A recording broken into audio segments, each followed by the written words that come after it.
नमस्ते दोस्तों, मैं एस्ट्रो ज्योति आज की बात में आप सबका स्वागत करती हूँ। आइए आज की बात कर लेते हैं। आज बड़ा ही अच्छा दिन है, रविवार का दिन है। रविवार के दिन सूरज को ऊर्जा लेना चाहिए, तो ऊर्जा लेने के लिए हमें क्या करना होगा, हमें अर्घ देना होगा सूर्य को। तो सूर्य को अर्घ देने के लिए तांबे के लोटे की ज़रूरत है, थोड़ा सा जल, उसमें से अक्षत फूल, लाल फूल हो तो वो डाल सकते हैं, नहीं तो ऐसे ही जल आप चढ़ा सकते हैं। और ओम ग्रहणी सूर्याय नमः, ओम ग्रहणी सूर्याय नमः ऐसा जाप करना है 11 बार। फिर उसके बाद 3 बार गायत्री मंत्र का जाप करेंगे तो आपका दिन सफल होगा। और मैं वास्तु से शुरू करती हूँ। आज की खास बात ले लेंगे और कृष्ण कथा में थोड़े से ज्ञान की बातें करेंगे, तो अंत तक बने रहिए और लाभ उठाइए। हम दक्षिण दिशा की बात करते हैं। दक्षिण दिशा में शौचालय मतलब बाथरूम नहीं होना चाहिए। अगर दक्षिण या दक्षिण पश्चिम के बीच थोड़ा सा शिफ्ट कर दें उसे। दक्षिण दिशा में शौचालय यश कीर्ति कम करता है। मंझली बेटी को अपयश का सामना करना पड़ता है। आंखों में कोई न कोई समस्याएं बनी रहती है हमेशा। आप देखेंगे, आपने नोटिस भी किया होगा, जिसका दक्षिण में अगर शौचालय है तो उसकी आंखों से संबंधित दिक्कत होती है। हर सुबह 9 से 11 के बीच मुसीबत के संदेश आते रहते हैं। दक्षिण में टॉयलेट अगर हो तो क्या करें? आप बोलेंगे हमें अगर दक्षिण में टॉयलेट हो तो कुछ उसको तोड़ बोड़ नहीं सकते हैं, तो क्या करना चाहिए? टॉयलेट के दरवाजे पर तांबे की पट्टी चढ़वा दें।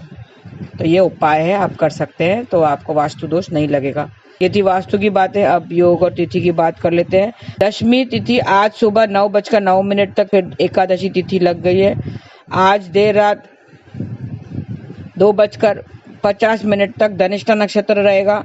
धनिष्ठा 23वां नक्षत्र है। ये सुख समृद्धि प्रतिष्ठा का सूचक माना जाता है। इसका स्वामी मंगल है और इसका प्रतीक चिन्ह ढोल है। इसका संबंध शमी के पेड़ से बताया गया है। तो आज शमी के पेड़ को किसी प्रकार का नुकसान नहीं पहुंचा है, उसको नमस्कार करें और उसकी उपासना करें। आज दोपहर बाद 3:40 से पंचक शुरू हो जाएंगे। आज दोपहर बाद 3:40 तक पंचक शुरू हो जाएंगे। पंचक 17 अक्टूबर की शाम 4:20 तक रहेंगे। धनिष्ठा एक पंचक नक्षत्र है। धनिष्ठा से लेकर रेवती तक के नक्षत्र को पंचक कहते हैं। पंचक के दौरान घर में लकड़ी का काम नहीं करवाना चाहिए, इससे अशुभ परिणाम मिलते हैं। 17 अक्टूबर की शाम 4:20 तक पंचक का ध्यान रखना है। और एक खास बात है, आज शाम 7:55 से कल सुबह 6:40 तक अशुभ भद्रा रहेगी। पृथ्वी लोक की भद्रा रहेगी, जो अशुभ मानी जाती है, उस पर पृथ्वी लोक पर असर होता है, अशुभ परिणाम देते हैं। अशुभ भद्रा में विवाह, मुंडन, गृह प्रवेश, यजोपनीत, बिजनेस, नया बिजनेस, शुभ कार्य की यात्रा, त्योहार के रीति रिवाज की मनाही होती है। या अशुभ कार्य नहीं किए जाते हैं अशुभ भद्रा में, तो आप थोड़ा ध्यान रखें। और आज सुबह 6 बजे शुक्र वृश्चिक राशि में प्रवेश कर चुके हैं। आज गोचर हुआ है सुबह 6 बजे।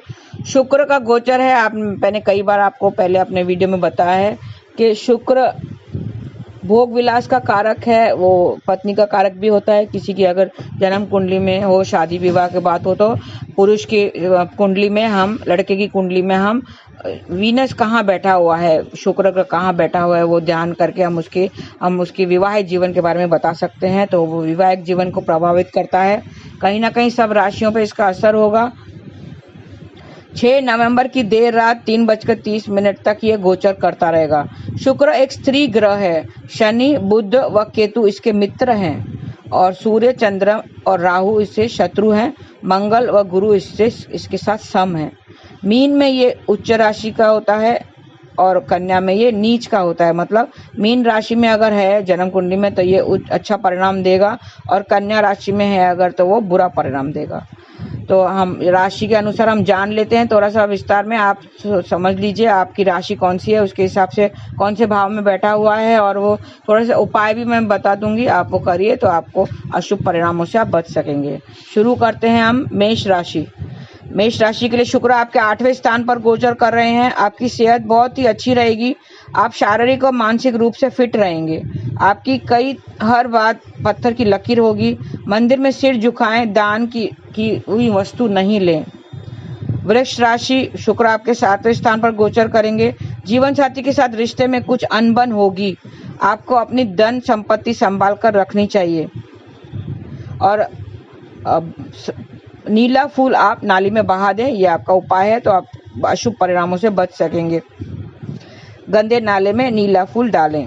मिथुन राशि, शुक्र आपके छठे स्थान पर गोचर करेंगे। आपका समय बहुत अच्छा बीतेगा, अच्छे फल मिलेंगे।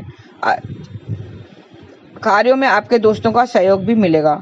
घर की महिला हर वक्त पैरों में कुछ पहने रखें, क्योंकि वो ज्वेलरी वगैरह का कारक है, धन का कारक है, लक्ष्मी का कारक है। तो आप ये उपाय करके आप अशुभ परिणामों से बच सकेंगे। घर की महिलाएं हर वक्त पैरों में कुछ न कुछ पहने रखें। कर्क राशि, शुक्र आपके 5वें स्थान पर गोचर कर रहे हैं। इस गोचर से आपकी जीवन शैली में सुधार आएगा। सुख पाने के लिए अधिक भटकना नहीं पड़ेगा। आपकी बौद्धिक क्षमता भी ठीक रहेगी। माता की सेवा करते रहें, मंदिर में दही दान करें, तो आप शुभ परिणाम मिलते रहेंगे। सिंह राशि, शुक्र आपके 4थे स्थान पर गोचर कर रहे हैं। भूमि, भवन और वाहन का सुख प्राप्त होगा। मेहनत करने से ही आपको सुख मिलेगा। आड़ू की गुठली में काला सुरमा भरें और उसे किसी वीराने में जाके दबा दें, यह आपका उपाय है। कन्या राशि, शुक्र आपके 3रे स्थान पर गोचर कर रहे हैं। आपको भाई बहनों का पूरा सहयोग मिलेगा। किसी धार्मिक स्थल की यात्रा शुभ रहेगी। घर की महिलाएं का सम्मान करें और कपूर जलाकर घर में धुआं करें, तो आपको शुभ परिणाम मिलते रहेंगे। मैं बता दूं, ये महिला का, स्त्री का कारक है, तो स्त्री को खुश रखना है आपको। और धन का कारक है, धन व्यर्थ में नहीं गंवाना है, खर्चे नहीं करने हैं, तो थोड़ा सा ध्यान रखेंगे तो इस गोचर का आपको शुभ परिणाम मिलेंगे। तुला राशि, शुक्र आपके 2रे स्थान पर गोचर कर रहे हैं। आपको धन लाभ के अवसर प्राप्त होंगे। कोई अवसर हाथ से नहीं जाने देना। संतान पक्ष से लाभ की स्थिति बन सकती है। आपको घी मंदिर स्थान में दान करना है। वृश्चिक राशि, शुक्र आपके पहले स्थान पर गोचर कर रहे हैं। आपकी स्थिति हर तरह से ठीक रहेगी। परिस्थितियों का उचित लाभ प्राप्त होगा। शादी के अच्छे रिश्ते आने शुरू होंगे। पानी में थोड़ा सा दही डालकर नहाएं, तो आपको शुभ परिणाम मिलेंगे। धनु राशि, शुक्र आपके 12वें स्थान पर गोचर कर रहे हैं। आपको अधिक शुभ फलों की प्राप्ति नहीं होगी। आपको अपने स्वास्थ्य का ख्याल रखना चाहिए। अपने व्यर्थों के खर्चों पर रोक लगाना चाहिए।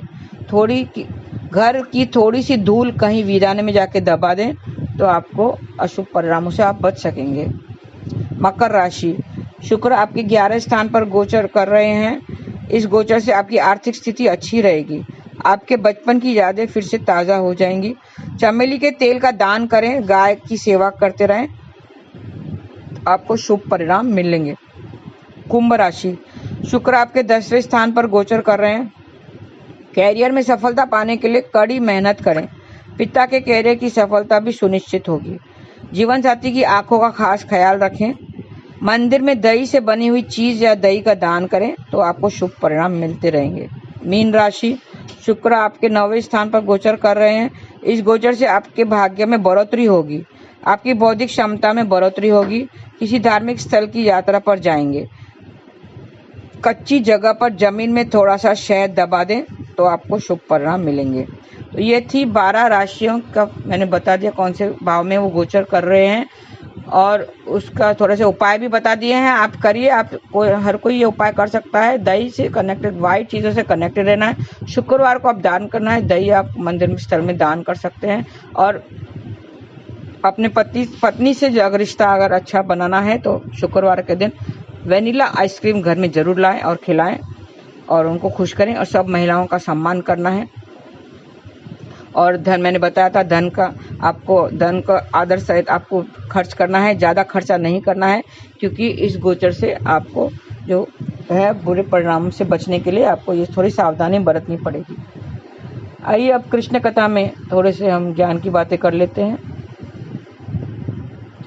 कल दशहरा मनाया था, सबने धूमधाम से दशहरा मनाया। 10 सिरों की बात की थी दशरथ को। दशरथ नाम था रावण का। दशरथ, उसको 10 सिर था। उसने 10 दिशाओं में यश कीर्ति हासिल की थी। उसके 10 सिरों का मतलब क्या है, ये भी जान लेते हैं। कभी कभी ये बात मन में आती है, क्या सच में रावण के 10 सिर थे? इसके पीछे क्या कहानी है? आज के समय में हमें अपने अंदर छिपे हुए रावण को खत्म करना है। मैंने कल भी बताया था कि हमारे अंदर ही रावण छुपा है, हर एक के अंदर रावण छुपा हुआ है। रावण मतलब अहंकार, कहीं ना कहीं किसी बात का अहंकार हर किसको होता है। हमारे अंदर छिपे रावण को हमें खत्म करने की आवश्यकता है। बुराई पर अच्छाई की जीत का प्रतीक है रावण दहन। लेकिन आज भी जब रावण दहन होता है तो सभी के मन में यह सवाल होता है, क्या सच में रावण के 10 सिर थे? रावण के 10 सिर को लेकर दो तरह की धारणा बनी है। कुछ लोग का मानना है कि रावण को 10 सिर नहीं थे, बल्कि उनके पास 10 सिर के बराबर दिमाग था।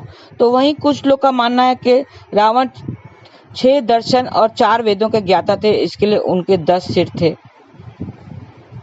रावण एक कुशल व्यापारी, कुशल राजनीतिक, महायोद्धा, चित्रकार, संगीतज्ञ थे। कहा जाता है कि रावण इनके इतने बड़े योद्धा और भक्त थे, शिव भक्त थे, कि उन्होंने कैलाश पर्वत, जिसमें महादेव स्वयं विराजमान रहते थे, उन्हें उठा लिया था। रावण के 10 सिर बुराई का प्रतीक है। हमारे अंदर 10 बुराइयां छिपी रहती है। जैसे रावण के 10 सर है, उसी तरह हमारे अंदर भी 10 बुराइयां छुपी रहती हैं।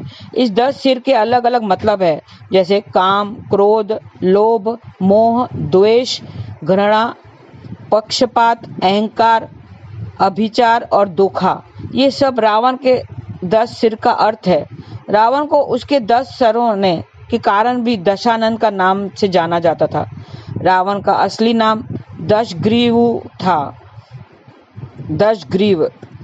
उन्होंने लंका को अत्यंत सुंदर और सुविधाओं से भरपूर बनाया था, लेकिन उनके एक गलती के कारण, उनके अहंकार के कारण उनका वध हो गया और उन्हें अपनी जान खोनी पड़ी। इस बार रावण दहन में रावण की बड़ी दुश्मनी भगवान राम से थी, जिन्होंने उनकी पत्नी सीता का अपहरण किया था। इसके परिणाम स्वरूप भगवान राम ने रावण के खिलाफ युद्ध की घोषणा की और उन्हें पराजित कर दिया। तो हमें अपने अंदर के ये जो विकार हैं वो सब दूर करने हैं। काम, क्रोध, लोभ, मोह, अहंकार, जो मैंने बताया है, और मेन है अहंकार। रावण को किसने मारा था? रावण को उसके अहंकार ने ही मारा था। वो इतना बड़ा योद्धा था, भक्त था, इतना बड़ा शिव भक्त था, उसे कोई हरा नहीं सकता था। वो अजय था, अमर था।